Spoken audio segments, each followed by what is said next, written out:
Now, as I just said, a few announcements over the weekend regarding our men and women in blue, from a new police training facility in Auckland to stricter firearms laws. The new training site, located at the Unitec campus, will allow recruits in and around Auckland City to complete their training close at home, reduces travel and accommodation costs, and will have the capacity for up to 240 recruits per year. The facility is part of a broader initiative to increase police numbers.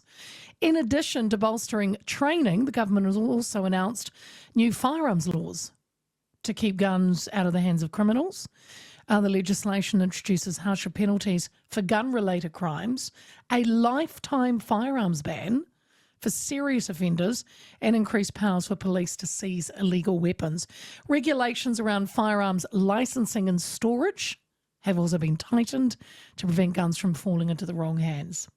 Police Minister Mark Mitchell's reassured those responsible gun owners would not be unfairly impacted, as the focus remains on targeting dangerous individuals. And he joins me now. Mark, a very good afternoon to you. Hi, Leah. How are you? I'm good. Geez, lots going on. Busy. You forgot the fact that we had an awesome recruitment stand set up at the around the base. Oh yes, I did see. Look, we can mention that too. We're talking about recruitment.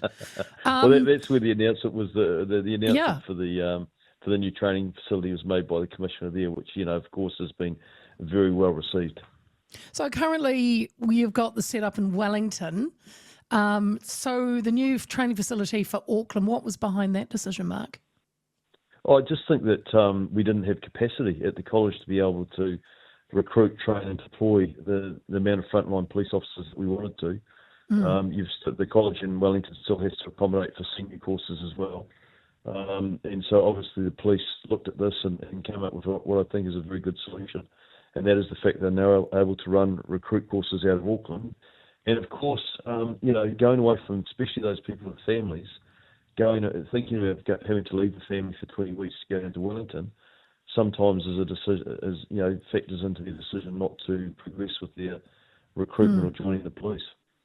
Is it going to be the same? Is it going to be run the same 20 weeks? Yeah, exactly. Yeah, exactly the same. It's exactly the same course. Yep. And do you expect this facility will have a number of new police recruits entering the force each year? Is this going to be a real draw card, do you feel? I think it will be. I think for the reason I just gave is I think that, the thought of leaving your family for 20 weeks to go to Wellington is maybe something that puts people off. So now that they've got the option to be able to train in Auckland and actually go home at night as well if they want to, will mean that we'll have more people coming in that we've otherwise would have lost. So you said it was a good. It was announced at the Round the Bays on Sunday, which I hear was a good turnout as well. And how did the stand go?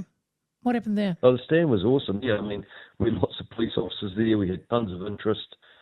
Just a really good vibe. The Round the Bays is always a great event. And they actually had a police car stationed along the route so that when you passed it, they said, "Okay, you just passed the required fitness level around the run." So it was a lot of fun. Oh, geez. The commissioner asked me to do it with him, Leah, but I said, "Look, I've got a bit more training to do before I can keep up with him." He does look like a fit unit, that's for sure. He is. Are there plans for similar regional training facilities, maybe in other parts of the country? What about the South Island? Well, I've had no advice on that, so no, I don't think that. I don't think there's any plans. I think the plans are initially to focus on getting this training facility up and running in Auckland. Mark, what could this potentially add to our yearly kind of turnout then? Because what's the goal? Is it 500 a year? What is?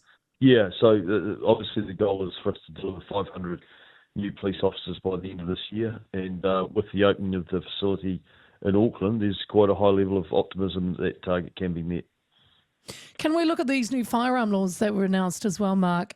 What prompted the introduction to these new firearms laws? Oh, so the firearms prohibition orders were right from day one under the previous government. I said that they were far too weak and would prove to be ineffective around public safety. So we've just strengthened them. We've broadened the people that can actually have an FPO apply to them. It can be a gang associate, gang member, someone involved in organised crime.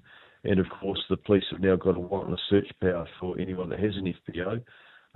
That means that now they can stop them, they can search the vehicle to make sure that they don't have any illegal firearms.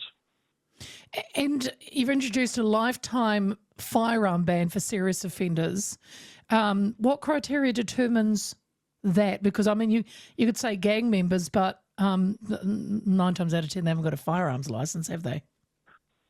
Yeah, I mean, it's a privilege to have a firearms licence, and Sure. we're lucky in this country that most of our firearms community are recreational hunters or sports shooters who are extremely responsible. But you do get a few that are strawman buyers that have a firearms licence, and they buy on order for the gangs or organised crime groups. And you have some that are directly involved in organised crime themselves, and so it's a privilege to have it. And if you want to engage in those sorts of activities, if you want to put the public at risk, if you don't want to adhere to the law, then there's a consequence for that, and that is the fact you lose your firearms licence. For life.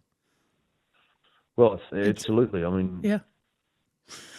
Mark, you've talked about, but you've said, law-abiding gun owners, don't panic. You will not be unfairly impacted by these changes.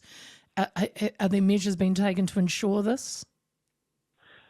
Yeah, because law-abiding firearms owners and licence holders, that's exactly what they are. They stick to the rules. And like I said, the recreational hunters and the sports shooters, they aren't the problem.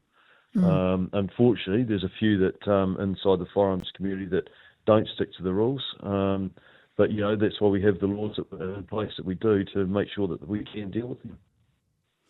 And do you think these new laws will fit into the wider strategy for reducing gang violence and organised crime? Is this what we're aiming at? Yeah, definitely. The gang league has been very effective and starting to roll up over the top and putting enormous pressure on and disrupting the gangs. And the firearms prohibition orders is just an extension of that. Very strong powers, good powers for the police to continue to get and put pressure on, disrupt the gangs and make the public safer. Just a text rolled in, Mark, and I must say I've always supported these as well. Could you ask the Minister, will we ever see local community police stations? We need them back to put bigger presence in places where gangs have taken hold. Please thank Mark for a strong stance against gangs and taking a step towards safer communities. But the old community police station, when the police officer knew the families and was kind of knew what was going on in the hood. Can we see them coming back?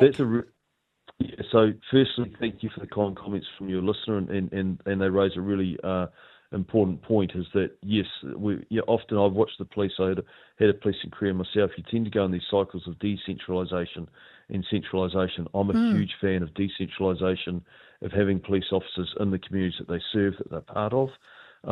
There were a lot of those community kiosks that were shut down because of health and safety laws. A lot of them were manned by civilians and volunteers, and there were big issues around those. I've got some big challenges in the police portfolio with property, where there's been underinvestment for quite a while, and we're trying to bring, there's a big piece of work to bring a lot of those police stations, either replace them or bring them back up to spec. Okay. So I can't promise. We've obviously just made an announcement that we're bringing a police station back to Central Auckland after after 10 years.